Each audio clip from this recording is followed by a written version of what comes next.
Halo, selamat pagi teman-teman Youth GPP Sejahtera yang dikasihi Tuhan. Sebelum kita mulai ibadah kita mau angkat satu pujian. Judulnya Sungguh Indah.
Halo semuanya, apa kabar?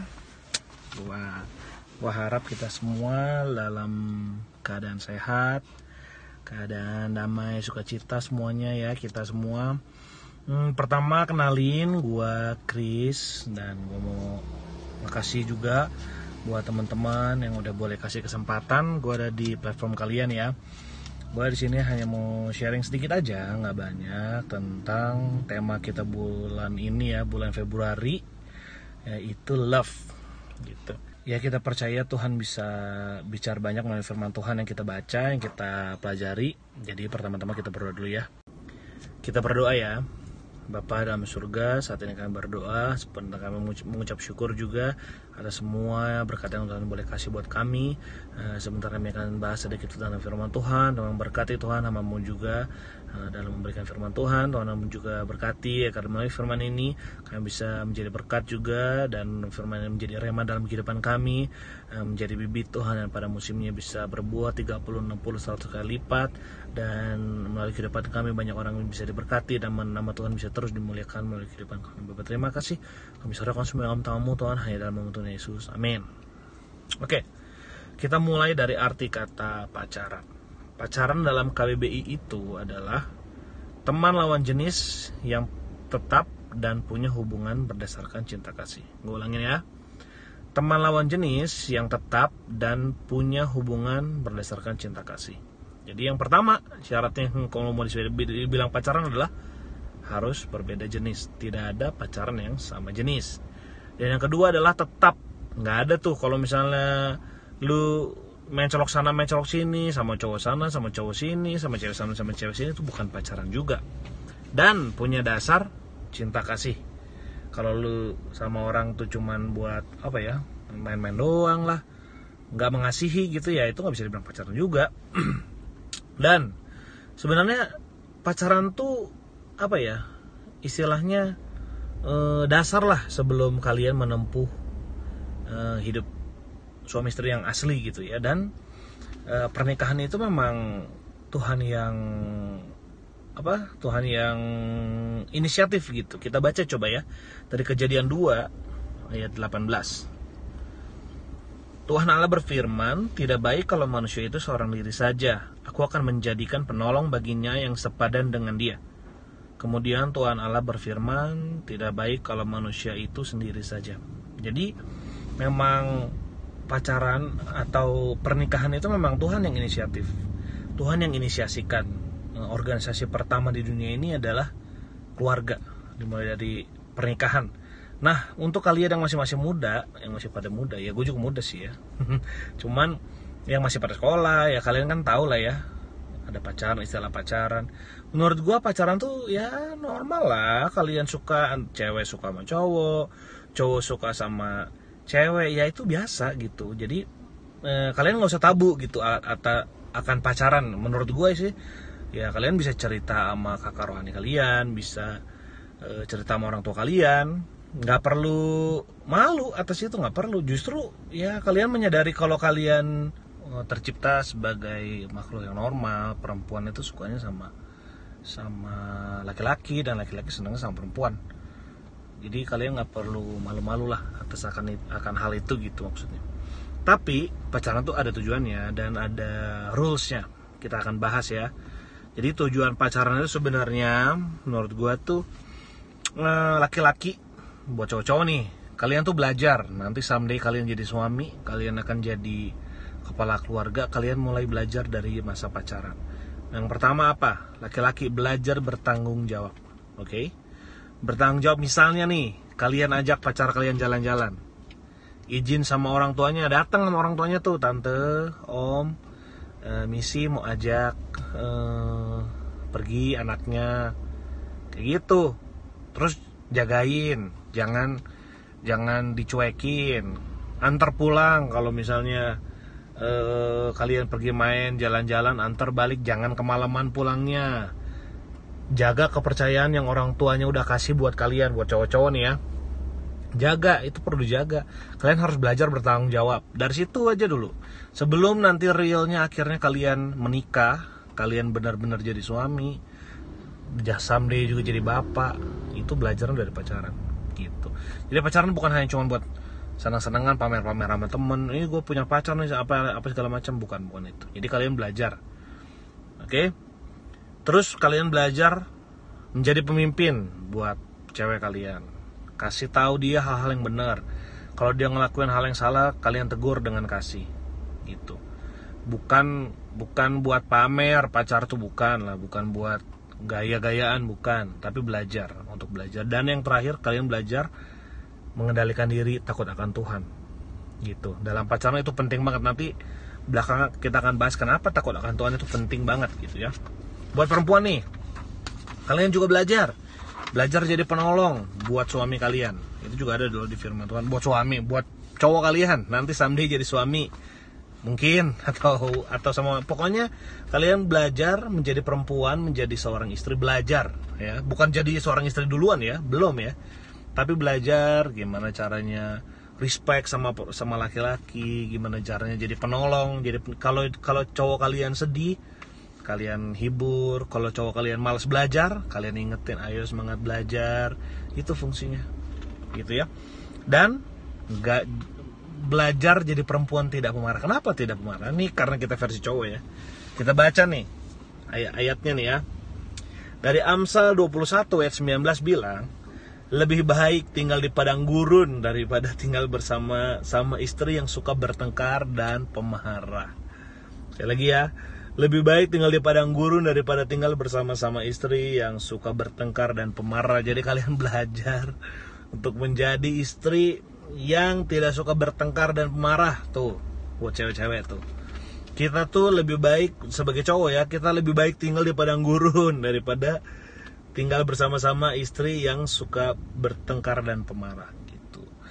Jadi kalian belajar tidak menjadi perempuan yang seperti itu dari pacaran. Jangan apa-apa ngambek, bentar-bentar pundung, jangan. Belajar untuk tidak menjadi pemarah, belajar untuk nggak suka bertengkar, oke? Dan yang tentu penting juga kalian belajar untuk pengendalian diri dan takut akan Tuhan. Itu harus takut akan Tuhan. Karena nanti akan kita bahas kenapa sih takut akan Tuhan itu penting banget gitu ya. Oke, berikutnya aku mau bahas 5 poin. Yang pertama, gue mau bahas, kok jadi aku kan, sebentar gue mau bahas 5 poin nih. Gimana sih cara pacaran yang baik? Oke, according to Bible, apa kata Alkitab gitu ya. Pertama kita buka dulu yuk. Kita akan baca lumayan banyak ayatnya. 2 Korintus 6 ayat 14. 2 Korintus 6 ayat 14, dia bilang gini, janganlah kamu merupakan pasangan yang tidak seimbang dengan orang-orang yang tidak percaya. Sebab persamaan apakah yang terdapat antara kebenaran dan kedurhakaan? Atau bagaimanakah terang dapat bersatu dengan gelap? Jadi yang pertama, kalau kalian mau mulai pacaran, adalah cari yang sepadan, seiman. Kenapa penting? Karena prioritas hidup kita yang nomor 1 adalah Tuhan. Oke, setuju ya? Jangan sampai kita korbankan Tuhan, kita menukar Tuhan hanya demi pacar. Ingat tuh, buat cowok dan buat cewek, cari yang sepadan. Nggak mungkin bisa terang dan gelap disatuin tuh, nggak mungkin. Kalian udah anak-anak Tuhan, kalian tuh sudah terang. Jadi cari pacar, mulai dari cari pacar, cari yang sepadan. Apalagi kalian mau cari istri, cari suami, cari yang sepadan. Karena kalau tidak sepadan, tidak seimbang, akan banyak sekali masalah yang terjadi gitu. Kalian pacaran, kalian nanti someday menikah kan cari kebahagiaan, bukannya cari sengsara kan. So jangan bikin masalah yang harusnya kalian gak punya gitu loh. Carilah yang sepadan, itu firman Tuhan bilang gitu. Janganlah kamu merupakan pasangan yang tidak seimbang dan tidak sepadan gitu. Kalian harus cari, gak hanya cari, kalian jadilah pasangan yang sepadan. Jadilah cowok yang sepadan untuk cewek yang terbaik. Jadilah cewek yang sepadan untuk cowok yang terbaik. Gimana caranya? Ya jadilah yang terbaik. Oke?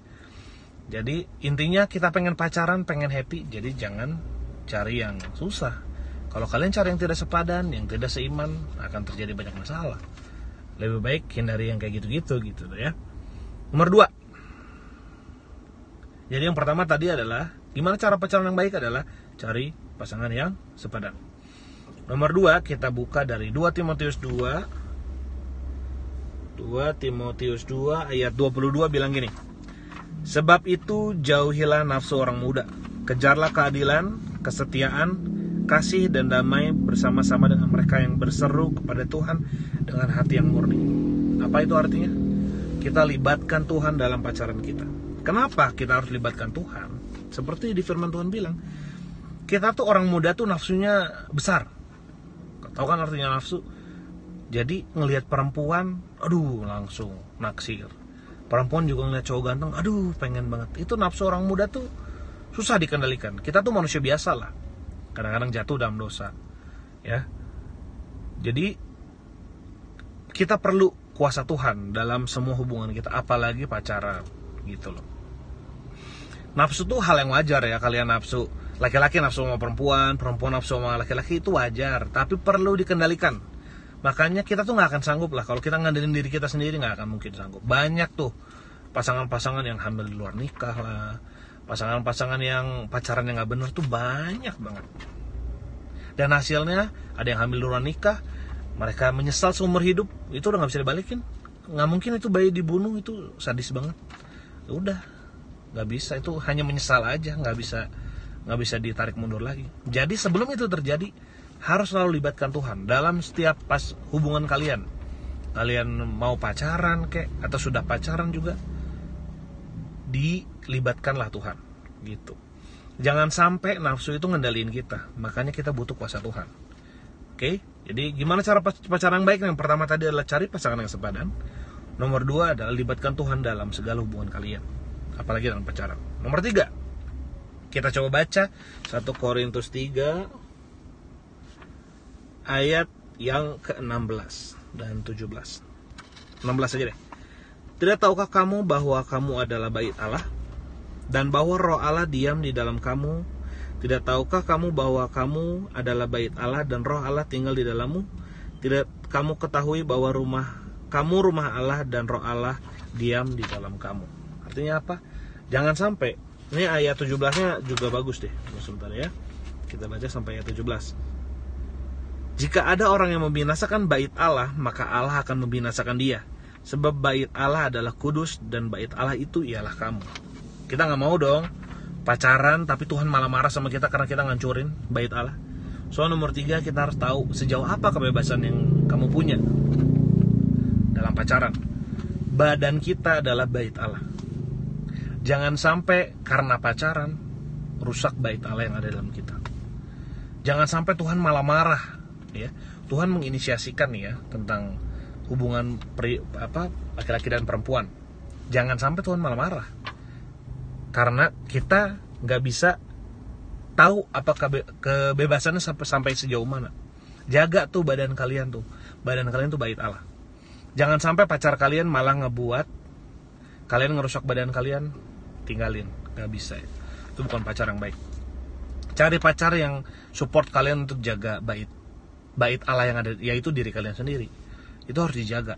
Nggak boleh sampai dirusak oleh siapapun ya. Itu tidak boleh dirusak. Kalian harus jaga. Kalian bisa jaga. Balik lagi, libatkan Tuhan dalam segala apapun, apalagi dalam hubungan kalian. Oke, itu poin ketiga adalah tahu sejauh apa kebebasan kamu. Yang nomor 4, kita baca 1 Korintus 6 ayat 12. Segala sesuatu halal bagiku, tapi bukan semuanya berguna. Segala sesuatu halal bagiku, tapi tidak membiarkan diriku diperhamba oleh suatu apapun. Oke, yang nomor 4 adalah kendalikan diri kalian. Balik lagi, jangan lakukan hal-hal yang tidak berguna. Banyak hal yang boleh kita lakuin, tapi gak semua berguna. Tidak semua berguna. Contoh, kalian berantem sama orang tua gara-gara pacar, itu tidak berguna. Tidak berguna. Jangan sampai kayak gitu-gitu amat gitu. Pacaran, boleh pacaran. Jangan sampai sekolah kalian rusak. Jangan sampai, aduh udahlah gue mau bunuh diri gara-gara, janganlah, itu terlalu lebay. Gak usah terlalu lebay. Kendalikan diri kalian. Oke? Jangan terlalu bagaimana amat. Pokoknya gak usah melakukan hal-hal yang tidak berguna. Lakukan saja hal yang berguna. Pacaran tuh untuk saling support, saling menguatkan satu dengan yang lain. Kalau untuk saling ngancurin, mendingan gak usah. Satu nih, waktu gue dulu masih pacaran ya, gue diingetin sama sosok ibu-ibu gitu. Dia udah senior, kita hormatin. Dia kenal pacar gue juga gitu waktu itu sebelum menikah. Dia bilang apa sama gue? Chris, kamu tuh sayangin pacar kamu tuh 40% aja. Gue sampai kaget tuh. Wah, yang benar. Padahal dia kenal pacar gue juga gitu. Karena kalau masih pacaran semua bisa terjadi. Belum tentu dia nikah sama kita. Belum tentu. Sampai kalian ucap janji nikah di depan altar, sampai kalian benar-benar menikah, barulah cintai pasangan kalian 100%. Karena pacaran tuh apapun bisa terjadi. Jangan terlalu sayang full gitu ya, janganlah, nggak perlu. Sayang ini secukupnya aja. Malah kata si tante itu dibilangnya 40% aja, jangan lebih dari 40%. Tapi kalau kalian udah menikah, kalian udah menjadi pasangan suami istri yang sah, kalian harus cintai pasangan kalian 100%. Oke? Dan yang terakhir, poin kelima adalah ya gue berdoa ya, jangan sampai di sini kalian ada sampai yang terjadi yang udah kelewatan. Tapi if ada teman kalian contohnya yang udah terlanjur kebablasan pacarannya, udah terlanjur aneh-aneh pacarannya, jangan takut.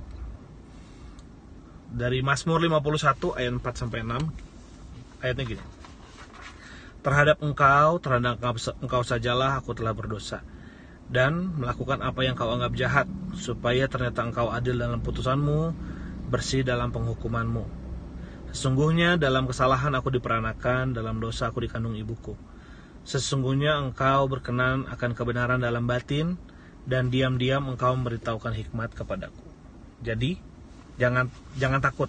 Kalau kalian sampai udah pernah melakukan kesalahan, balik sama Tuhan, bertobat. Oke? Akui sama Tuhan, mohon maaf, ampuni saya Tuhan, saya udah ngelakuin gini. Itu harus diakuin sama Tuhan. Bertobat dan jangan lakukan lagi. Tuhan itu adil dan Tuhan itu maha pengampun. Jadi dosa kita pasti diampuni sama Tuhan. Tapi kalian harus akuin, even kalian udah ngelakuin apapun dalam pacaran di apapun lah yang kalian lakukan dalam hidup kalian yang salah, kalian tahu jelas itu salah, akuin sama Tuhan, bertobat dan jangan lakuin lagi, jangan ulangi lagi. Tuhan pasti mengampuni. Oke? Jadi gimana cara pacaran yang baik? 5 poin adalah: cari pasangan yang sepadan, libatkan Tuhan dalam pacaran, tahu sejauh apa kebebasanmu. Yang nomor 4 adalah kendalikan diri kalian, dan yang nomor 5, bersedia minta ampun kalau kalian sudah melakukan salah. Oke? Kesimpulannya adalah jangan sampai pacaran merusak hidupmu. Jika itu merusak, lebih baik menjomblo sampai kita menemukan yang tepat. Gitu. Jadi kalian boleh pacaran, it's okay. Nah, langkah baiknya kalian terbuka sama orang tua atau sama kakak rohani kalian boleh curhat apapun. Dan ingat tadi 5 poin yang gue udah kasih, supaya kalian bisa mendapatkan gaya pacaran yang sehat, pacaran yang Tuhan senang gitu. Jangan sampai kita pacaran tapi nggak jadi berkat buat orang tua kita, buat teman-teman kita, apalagi Tuhan nggak suka dengan gaya pacaran kita. Jangan sampai deh. Oke, gitu aja yang gue bisa sharing, dan nanti kita akan tutup dalam doa. Gue berdoa, gue berharap kalian bisa pacaran dengan apa ya, dengan dalam lindungan Tuhan lah gitu. Jadi libatkan Tuhan dalam semuanya, terbuka, jangan sering hanya berdua saja. Karena kata lagu yang ketiga itu biasanya setan gitu. Oke, kita akan tutup dalam doa ya. Tuhan Yesus, terima kasih Tuhan untuk firman-Mu yang Tuhan udah boleh kasih buat kami. Tuhan berikan kami hikmat agar kami bisa mengerti apa yang Tuhan ajarkan melalui firman ini, sehingga kami bisa mendapatkan gaya pacaran kami yang Tuhan senangi, yang Tuhan berkenan atas hubungan kami. Tuhan yang berkati agar pacar kami juga, untuk kami yang udah punya pacar, Tuhan kami berdoa agar pacar kami kami bisa saling menguatkan satu dengan yang lain, bisa saling support Tuhan. Kami gak melakukan hal-hal yang berdosa, kami gak mendukakan hati Tuhan. Biarlah hubungan yang kami punya itu bisa menjadi berkat, bisa menjadi sesuatu yang memuliakan nama Tuhan. Dan kami juga berdoa buat teman-teman yang belum punya pacar, yang merindukan pacar atau apapun itu. Kami percaya Tuhan menyiapkan yang terbaik, dan pada waktunya kami akan menerimanya dengan sukacita, dan tentunya itu akan menjadi berkat bagi kami dan bagi orang-orang sekitar kami. Terima kasih Bapa, hanya di dalam nama Tuhan Yesus kami menyerahkan semua kami tangan-Mu. Amin. Sekian, terima kasih. Gua Chris, bye bye, see you.